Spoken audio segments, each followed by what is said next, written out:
Welcome to Cousin Closet. We've got a lot to unpack today, and candidly, we've got some anxious feelings. We were supposed to film. I say film because I'm 31, and it really should be record, but I'm really working on changing that. But we were supposed to record yesterday. Shit hit the fan, both from a technological standpoint and also we're both on our periods, and we're just going to start off in a vulnerable fashion, okay? So just be gentle with us. For those of you who are new here, I am Emily. I'm Maddie. Thank you so much to those that have watched, downloaded, streamed. It's been really exciting to see everyone's texts come through, the support. We've got a lot to unpack today. I'm gonna put you on the spot, okay? Put me on the spot, girl. Do it. Put me in, coach. Maddie, how are you doing over there? I'm doing okay. I want to start by saying, first and foremost, fuck ICE. It's a really dark time right now in our country, and it's really discouraging to continually see how people are being treated, and also beautiful to see how people are coming together to stand up for basic human rights. And that has been weighing heavily on my mind, as well as a lot of other things, truthfully. Fuck this just entire administration. It's so disheartening. You know, we never want to jump on here and just completely pass by everything that is happening and, you know, pretend that the world is not on fire. You know, we are also wanting to just really encourage everyone. I know my roommate and I are looking forward to a protest in our city this weekend. We plan to go. We want to encourage everyone to do the things that we can do. It's so easy to feel extremely powerless in these situations, but that's just exactly what these monsters, they want to silence us, but we have more power than I think we all maybe feel day in and day out. Yeah, absolutely. It's really scary. Stay safe out there. Remember that showing up in little ways matters. I hung some signs for my sister on her fence the other day that we're showing her support for immigrants and that their home is a safe place for all kinds of people, you know, taking their stance on ICE. And as we were putting them up, someone was walking by. She is an immigrant from Ukraine, and she just thanked us, told us how grateful she was for doing that. And we both just started weeping because it felt like a no-brainer to us, but also, again, just blasted with the privilege of we're not having to think about this every day unless we're choosing to, you know, because of our privilege, and those things matter. I want to speak on like the fact that you were saying like it's pretty bad in the US. A recent thought of mine, I have one of my best friends. She was born in Iraq. We've had continuous conversations about just the privilege of living in the US, and you feel pretty resilient here, or we have, I think, in the past. And I even admitted to her, I sent her a voice memo, and, you know, there was this kind of humbling apology of, I didn't really get it. You know, she has seen her homeland and surrounding countries and, you know, cultures that she heavily identifies with being under attack and feeling like a constant misunderstanding and misrepresentation, and this just chronic, deep racism, and it's sickening. And I mean, honestly, the world just feels like a dumpster fire. Totally. And I think even just recognizing that the racism and the violence in the United States has never gone away, you know? Yeah. Like, this land is stolen. Indigenous people were colonized and treated like they weren't people. And it was the same with people of color in general. I think, it's not even, it's just louder now. It's just louder and a little bit more visible than it ever has been. And that makes me feel sad and sick for all of the people who have suffered in the past silently and continue to suffer silently now. That has been weighing heavily on my mind. It feels almost silly to be doing creative projects in the midst of all of this. And also, I know it's important to continually show up in the world. And just thank you to everyone who's listened, who has given us feedback. Just really grateful for all of the support and the love, and are having fun with this. Also, we're learning, and very much so taking it day by day. So thank you for coming along on this journey with us. Okay, pivoting over to our outfits, you might recognize we're not actually in mermaid themed outfits. So we had filmed an episode and we decided on a topic that we no longer align to. and we didn't feel good about releasing that. So that'll happen. This is the first time we're doing this. Our lives happen and change within a matter of seconds. Probably you relate as well. We decided to pivot to a theme that aligns to more of what we're going to talk about later in the episode. And we are dressed for our Venus signs, and both Maddy and I share a Scorpio Venus. I'm not even going to pretend to try and explain that, so I'm going to turn it over to Mads. So in astrology, everybody has a Venus placement. Basically, it just tells you where Venus was when you were born. That gives us some information on how we show up in relationships, what we need from relationships, but also aesthetically, what feels the truest to us.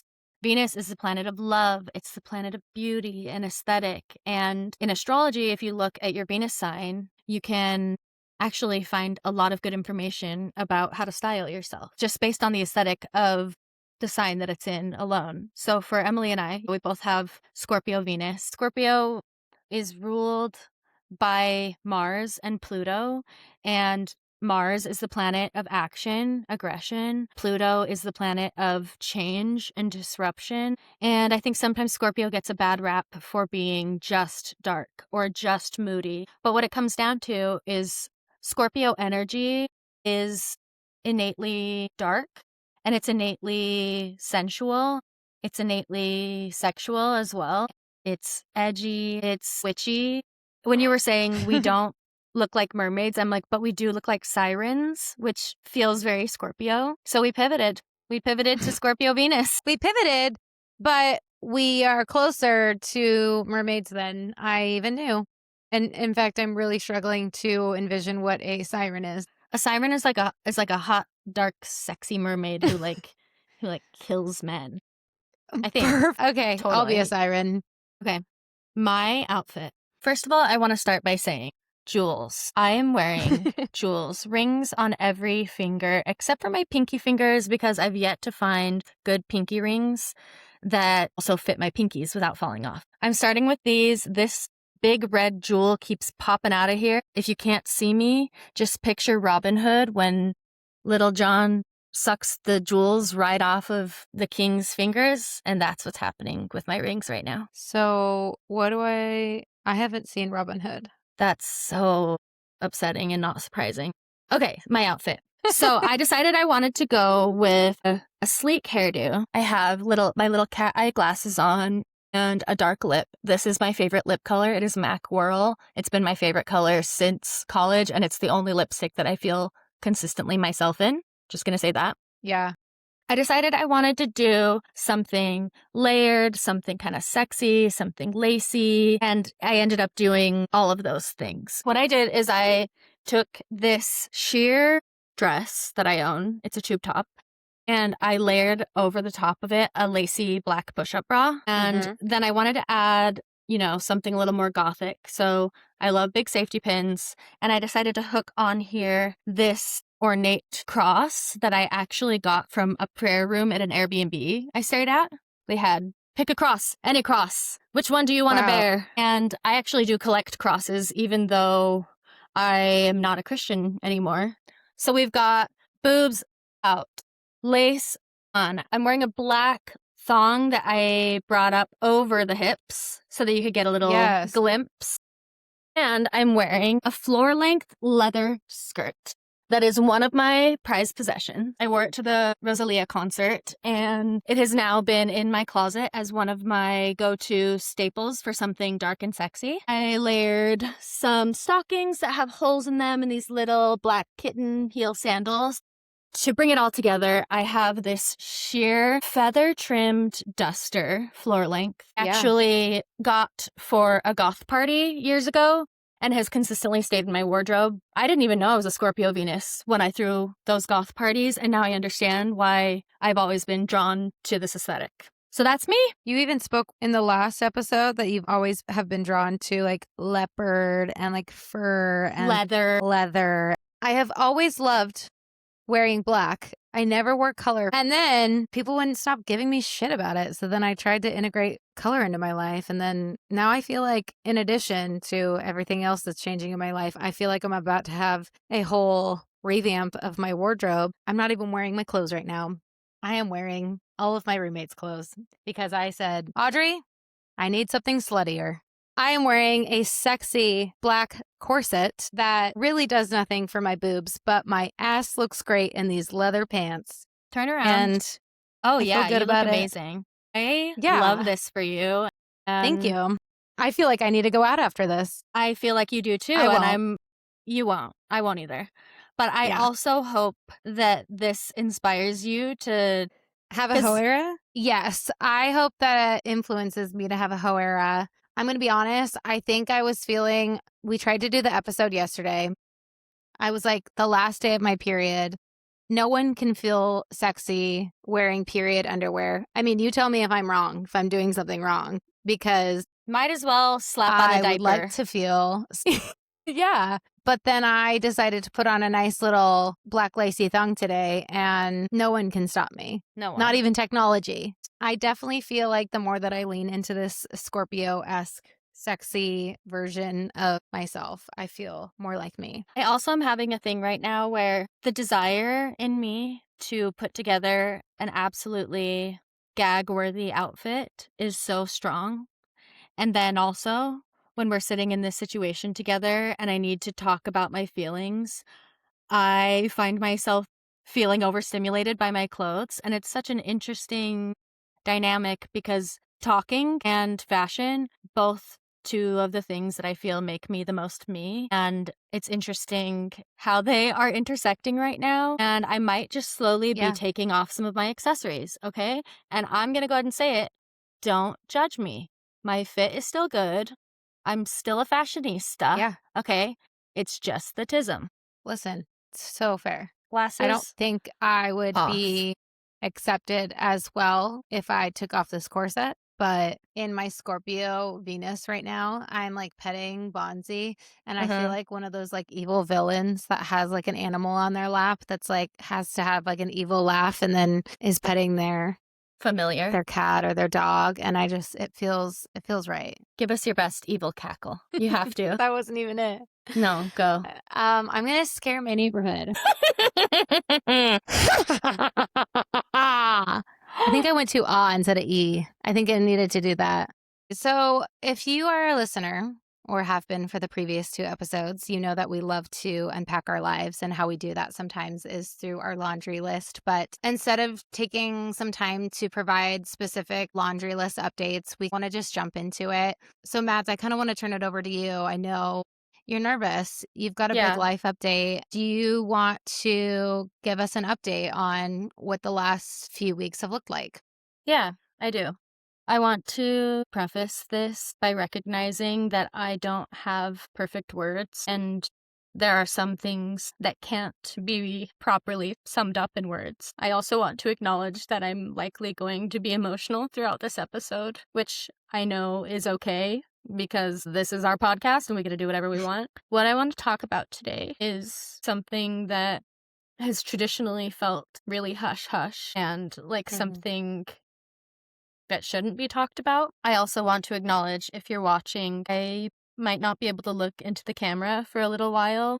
I think that when I look at myself while I'm talking, it's difficult for me to be present, especially when I'm feeling Yeah. vulnerable. This feels like such a weird thing to do because it's not fun, it's nuanced, it's personal, and it also is one of the biggest parts of my life. I have spent the last 3.5 years with an incredible partner who has changed my life, changed the way I see the world, the way I see myself, what I feel is possible in love and in life. We reached a point in our relationship where we decided to part ways. And this is the part that's hard because there's no succinct way to talk about it. I've had a lot of breakups in my life that have been dramatic or sad or made me angry. I've had a lot of breakups where I can bounce back out of spite, which I know is not healthy, but is part of my experience. What I have not experienced previously is knowing and loving somebody so much, feeling so seen by them, and at the same time, both parties recognizing that life is calling us apart, that for one reason or another, there are life lessons that we need to face on our own, not because there's no love there, not because we don't want to be together, but because we both ultimately know that in any long-term relationship, in order for it to be successful, there has to be a solid personal foundation from each party. Mads, thanks so much for your vulnerability. And I know how yours and Ellie's relationship started, but I would love to kind of give some context as to how we got to where we are at now. Yeah, I think that context is important. I think that when we hear breakup or divorce or separation, there's an automatic assumption that one or both parties did something wrong or hurt the other person or have something to apologize for. What's interesting about the start of my relationship with Ellie is she was going through a divorce. I had recently recognized that I was interested in women, and we had adored each other as people in college. And Ellie moved in as my roommate, and we fell in love. And then my dad died, and my whole life fell apart. And my whole life except for Ellie. And she was my rock, my constant, my friend, my supporter. I was in a really dark, dark place. Yeah. And even just that alone, the foundation of our relationship being two really life-altering experiences, divorce and death, that changes someone. Do you feel like, and I want to be really mindful with the way that I ask this because you love Ellie. There's no way that you guys were not meant to have that chapter Totally. together. Do you feel like it felt very much like a trauma bond almost? Not good or bad, just natural, like all of us when we're in relationships, we fall into relationships because of a lot of external factors, a lot of internal motivators, emotions. Yeah. Talk me through that. I think that the words trauma bond feel heavy and come kind of with this idea that there's something disingenuous there, or something that Negative. shouldn't Yeah. have happened. And Yeah. what it really is, trauma changes your brain chemistry. It Mm-hmm. puts you into fight, flight, freeze, on whatever it may be. It's intense to be going through such crazy life changes. And innately, you do create a bond based on seeing each other through something really hard, you know? Yeah. Like we always talked about how the foundation of our relationship was us helping each other through the hardest things that we've ever gone through. Yeah. And that is so beautiful. When you create something as a version of yourself that is really struggling, it can feel confusing as you're moving forward to suss out what's me, what's the trauma, what's my partner. Yeah. So to some extent, yes, there's a bond that you create when you go through hard things and you feel seen by somebody else in a way that nobody else can see you, and you feel safe with somebody else the way you don't feel safe with anyone else. And it's also deeply spiritual. It was like this soul level bond that wasn't based in anything materialistic. It was based in this mutual adoration and respect for each other and desire to be there for one another. You and I have talked about codependency. Do you feel like maybe surviving those events impacted the way in which you met yourself? So if I'm understanding correctly, your question is, being in traumatic experiences does innately cause codependency sometimes, a lot of the time.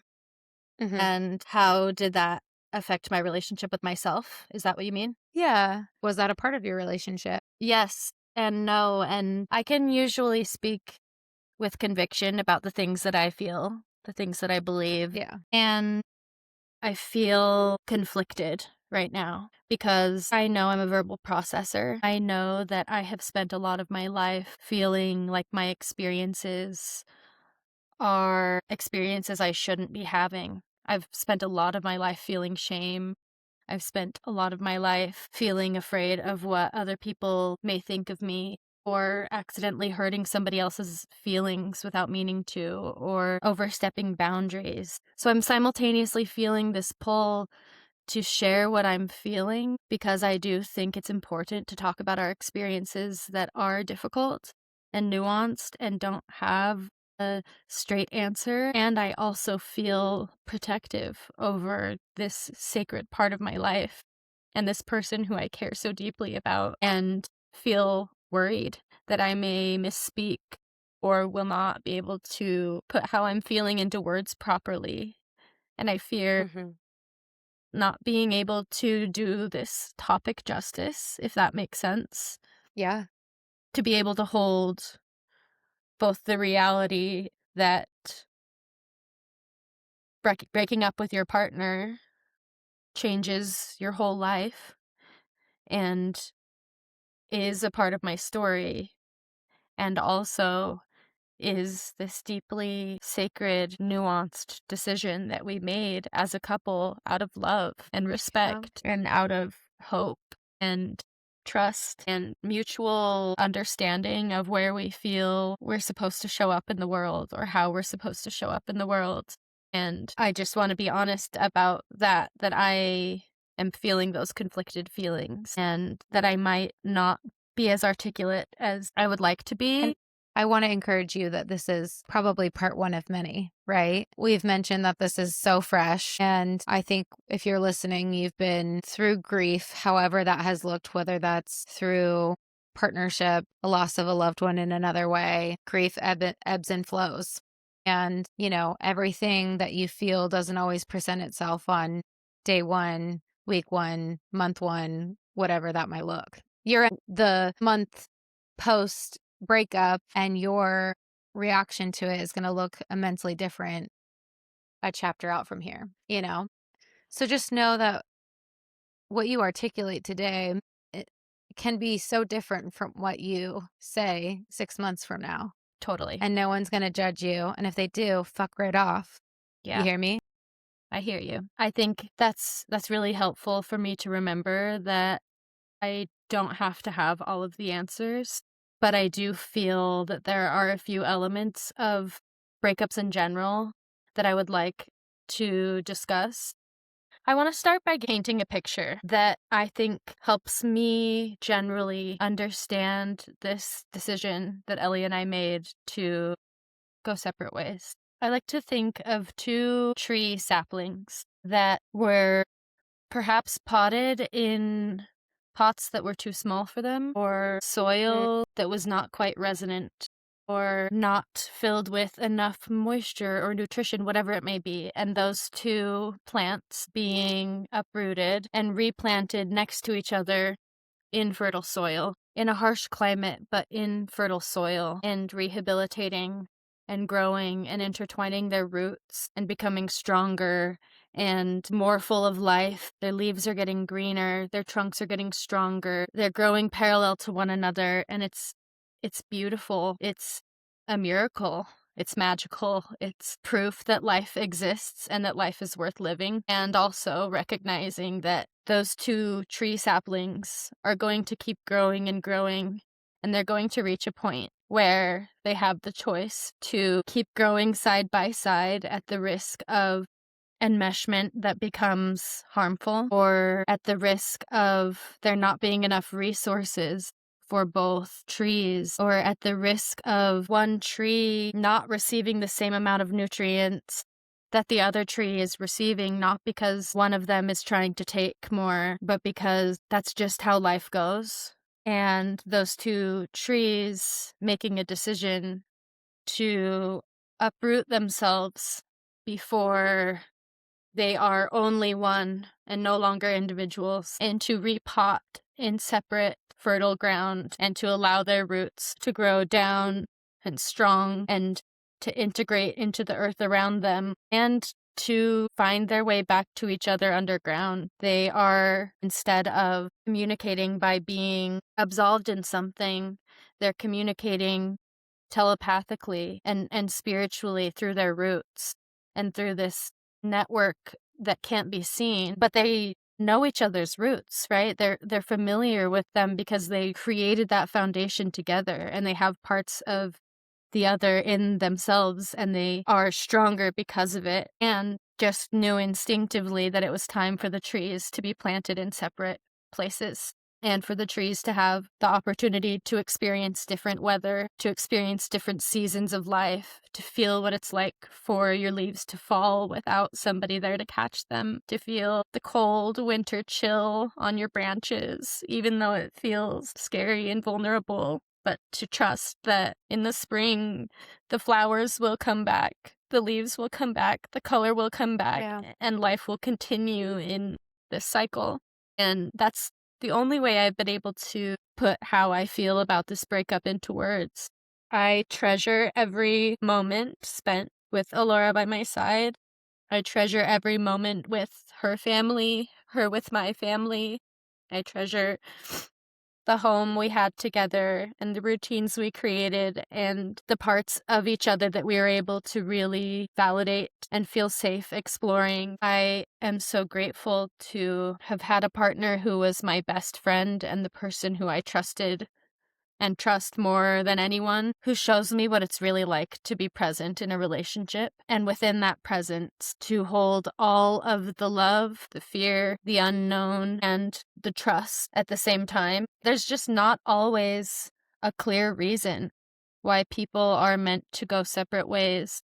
I often find that the most important experiences I've had in my life are those that come when I'm not in the driver's seat and I'm not Yeah. able to control what's going on, and I'm not able to manage things in a way that I won't experience discomfort or pain or hurt.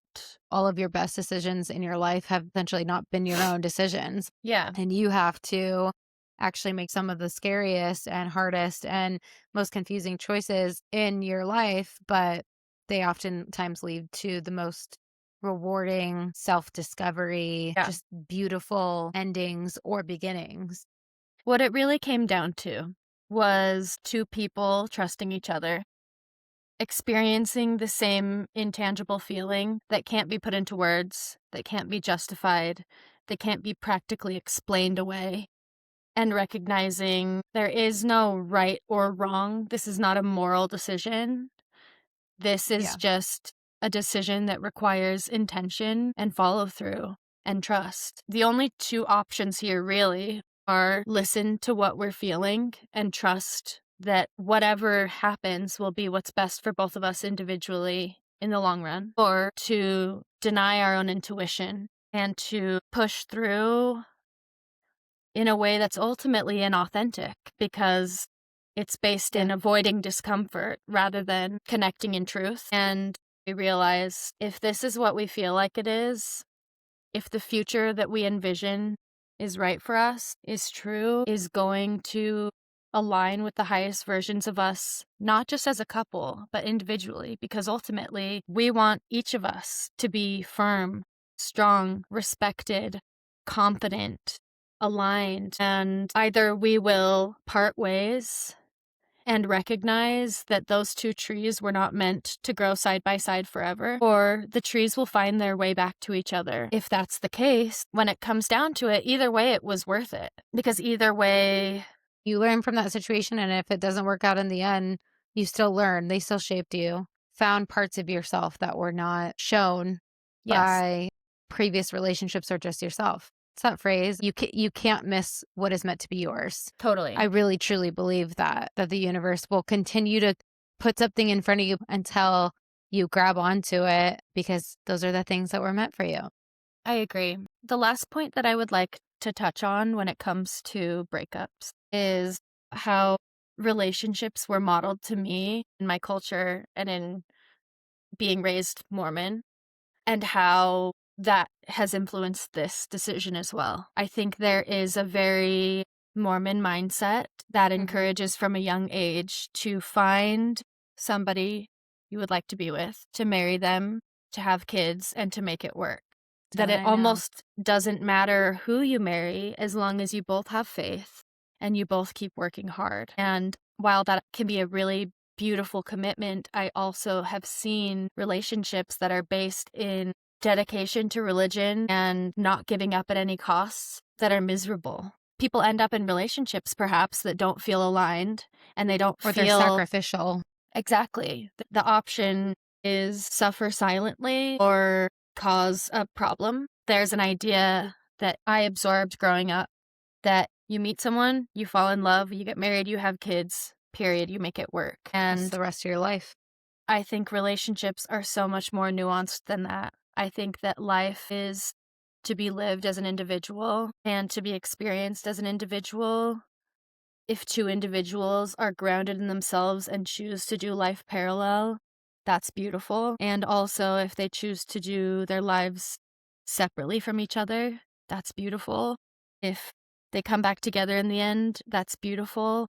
If they don't, that's beautiful. I think we experience the truest form of humanity in situations that are painful and uncomfortable and scary and vulnerable because there's nothing to hide behind.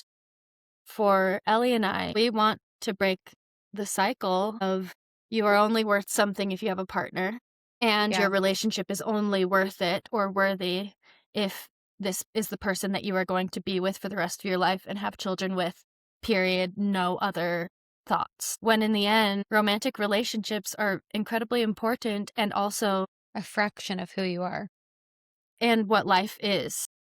And if you haven't had the life experiences on your own to know who you are, it can be really difficult to be able to show up authentically with somebody else without projection, insecurity, betraying yourself or somebody else in order to protect yourself. As two people who need to learn through experience, no harm can come from allowing ourselves to have more experiences and to have a more solid understanding of ourselves and what we need and what we want, rather than mimicking this same pattern of just because we're in love means we have to stay together no matter what, even if it is to one or both of our detriment in any way. You know, I think when you love someone, one of the most beautiful things you can do for that person is see them for who they really are and allow them to expand. Sometimes that expansion comes in the form of a romantic relationship, and sometimes it doesn't. That makes a lot of sense. So, Mads, you shared with us as far as the intricacies of your breakup and, all of the ins and outs. Obviously, I'm sure our listeners are wondering, you were living together, your lives were intertwined. Where does that leave you now in this moment? Yeah, breakups are never easy, especially when you live with somebody. And on top of that, when you still love and care about somebody so much, it can be really difficult to know how to move forward. And also, sometimes you just have to take the next step that feels the most supportive. What that looked like for me is I moved back to Utah. I moved in with my mom. Did I expect to be living with my mom at 31? No. Did I expect any part of my life to be what it is thus far? No. And I think that's the pattern that I'm really trying to come to terms with and be okay with, that I don't know what the future will hold. And there's no way for me to hold that in a way that feels, or in a way that is actually quote unquote safe forever, because anything and everything can change. And the right now moment is all we have. So I am living at my mom's house. I am currently reporting from underneath my bunk bed, spending time with my sister and brother-in-law and my niece, and soaking up Birdie. being able to be in the same space as them as adults. And I am Yeah. focusing on growing my relationship with my mom. I feel almost like I'm a teenager again. This is the reboot of our family Yeah. sitcom where my dad died, and now I moved back in with my mom. And it's the two of us living in this house. But I've been so enveloped in love by my family and friends and support system who are comfortable with this being a nuanced situation and comfortable not making any judgments or jumping to any conclusions about what this means about me or Ellie or our relationship or the future, whatever it may be. And I'm embracing that They're right holding now. space. Yeah. I've never been able to spend this much time with my family as an adult, and I'm really trying to embrace that. I am also working to grow my astrology business, to put systems in place for me that are neuroaffirming, to be aware of my nervous system and what I need in my career, what I don't need. I'm allowing myself to rest. I'm just allowing myself to be held right now. And I think this time in my life is about surrendering and allowing myself to be seen imperfectly and to be seen trying, whatever that looks like. And for now, that looks like being back in Utah and allowing myself to be surprised. And it's not what I expected. And also I'm really grateful that I have the people that I do, that I have my siblings, that I have my mom, who all she wants and expects from me right now is healing and love and tenderness. And we're almost bonding in a way that we never have, because she knows better than anyone what it's like to no longer be living side by side with someone who you love. Obviously, the circumstances are different, but even just recognizing that closeness that we've been able to find in a way that we never have before. I want to take any and all of these like lessons and opportunities that I'm learning and downloading and experiencing and treat this as like school. You're soaking up so much knowledge Or I'm just soaking up and learning. being a human and knowing that that looks like not knowing what the future is going to look like a lot of the time. For anyone who is listening and is feeling conflicted about a breakup or about a big life change, whatever it may be, I just want you to know that there's no one way for things to be done, that relationships can be whatever you need and want them to be, that when it comes down to is love and trust and respect and communication, and that every person deserves to have their voice heard. Every person deserves to have the experiences that they want or they need. And ultimately, every person deserves to trust themselves on a nuclear level without shame or without needing to explain themselves to anyone else or justify why they are making the right decision for themselves. Well, Mads, thank you so much for your vulnerability and sharing. I know breakups in general are so tough, and the recency of yours, I appreciate your taking us through your experience. And I know that so many listeners can relate. And that was just the first bit of it. You know, listeners, we have a lot to share as far as breakups go. We wanted to take this episode to really give Maddy a space to unpack her most recent experiences. We're hoping to, with the next episode, get into more breakups and focus more on my divorce, possibly our thoughts around marriage, and even dive into more of your learnings as we just record these episodes weekly. I'm sure you'll have more and more to share and uncover with us. But before we go, let's give our code word. I want to feel sexy when I talk about my divorce. So what if we just a sexy mermaid? We're going to go back to the mermaids, but we're going to get sexy. Sexy mermaids. I love it. Okay. Thank you for listening to Cousin Closet. You can follow us on Instagram, TikTok, and YouTube at Cousin Closet Podcast. And please feel free to subscribe, rate, review. It really does help. Thank you for everything. Tune in next week.